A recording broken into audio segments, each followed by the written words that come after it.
Money, power, influence. This is 10 families who secretly control the world. Number 10. Slim. Between 2010 and 2013, Carlos Slim Helu was patriarch of the richest family in the world. Now at age 76, Carlos's wealth still stands at a heady $50 billion. He consolidated his fortune through Grupo Carso, a conglomerate he set up that owns shares in an estimated 40% of companies on the Mexican stock exchange. His worth works out at 7% of Mexico's GDP. Proportionally translated to the USA, he'd be a trillionaire. He's even the largest shareholder in the New York Times. Donald Trump blamed him for his recent sexual assault scandal that appeared in the paper, citing a global conspiracy that Slim was behind, which was designed to influence the US election. Slim himself was a donor to the Clinton campaign. Slim is careful with his money. He refrains from yachts and mansions dotted around the world. He has been accused of taking advantage of state privatization, running monopolies, and artificially inflating prices, making living difficult. Phone charges are up to 10 times more expensive in Mexico than comparable developing countries. And the average Mexican can't get through the day without every aspect of their life being under the control of Slim's family. This has given rise to the country's popular nickname, Slimlandia. Number 9. DuPont. The DuPonts have a sprawling network of 3,500 family members worth a combined total of $14 billion. They have remained one of America's richest families for over 100 years after E.I. DuPont fled the French Revolution and started a gunpowder company. Over time, DuPont branched out into other chemicals and explosives, employing engineers who invented Kevlar, nylon, and Teflon. Today, as they are so numerous, the DuPonts do not directly control the business, although they still hold many shares. How have they used their power? Well, a DuPont has attempted to gain control of the White House.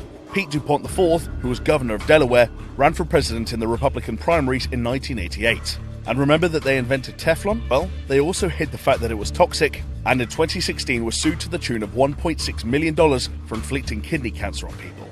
Teflon traces are found in the blood of 98% of Americans.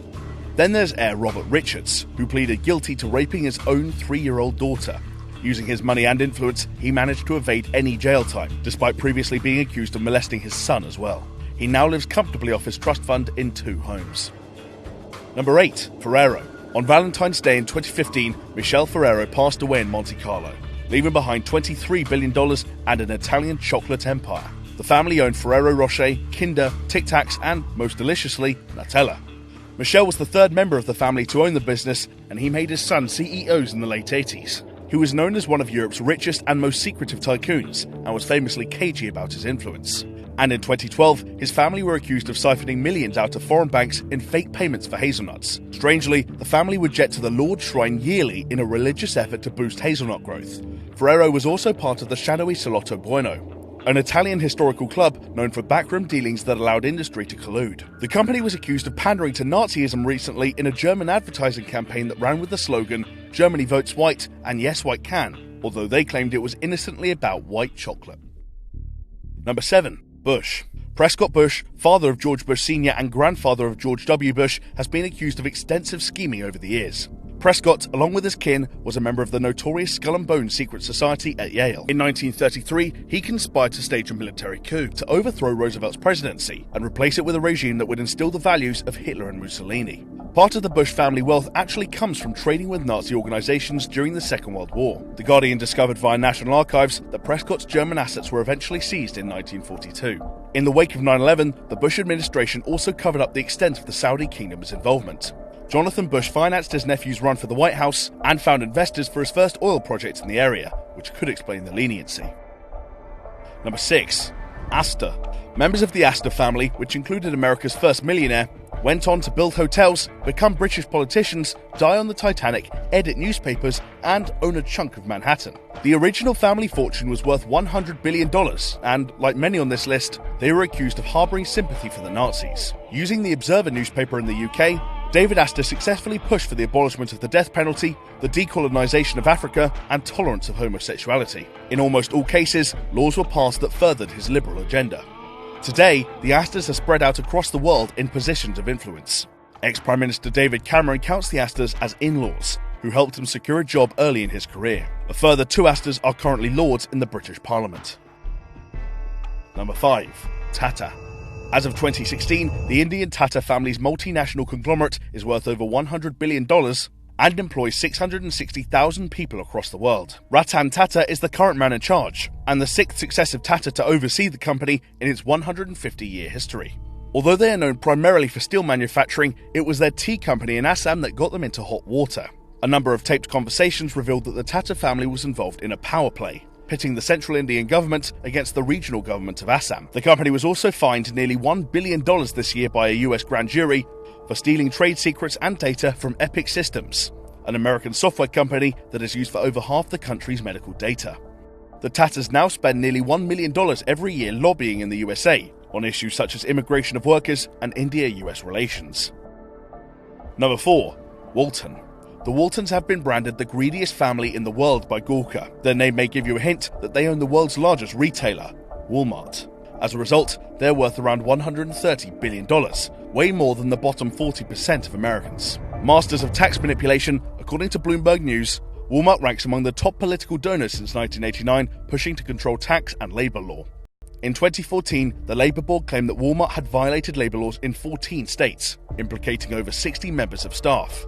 They have spent over $80 million since the turn of the century, partly funding campaigns for offices of sympathetic candidates.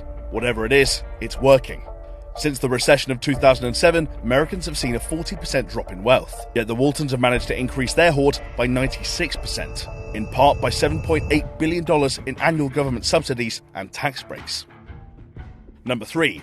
Rockefeller. Even today, the Rockefellers are super wealthy, with $11 billion spread out between 174 family members. J.D. Rockefeller began it all with the Standard Oil Company that got too big for the government and was split up into Chevron, BP, and ExxonMobil. David Rockefeller, ex-head of JP Morgan Chase, was ever present at the Bilderberg conferences. Oddly, he turned down jobs as Secretary of the Treasury and Chairman of the Federal Reserve. But maybe that would have gotten in the way of his close and controversial relationship with the Shah of Iran. In 1975, he met a young Margaret Thatcher and fell in love with her steely resolve. He ferried her around in limousines, meeting presidents, spy chiefs, and bankers.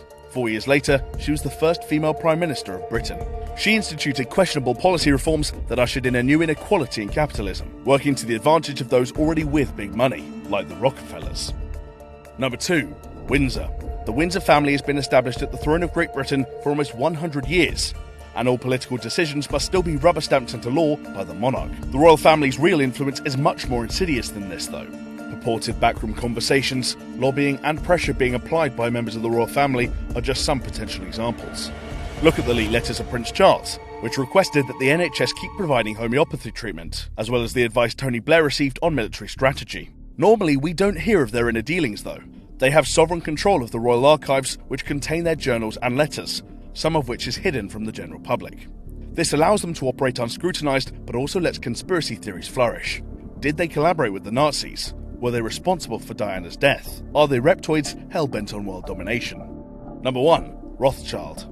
The Rothschild Empire began in 18th century Germany, where Meyer Amschel Rothschild worked in banking. Meyer managed to consolidate his wealth and engaged in international trading, installing his 5 sons in 5 major cities across Europe. Their financial domination grew to proportions never before seen, making them still the richest family to ever live. The control afforded by vast private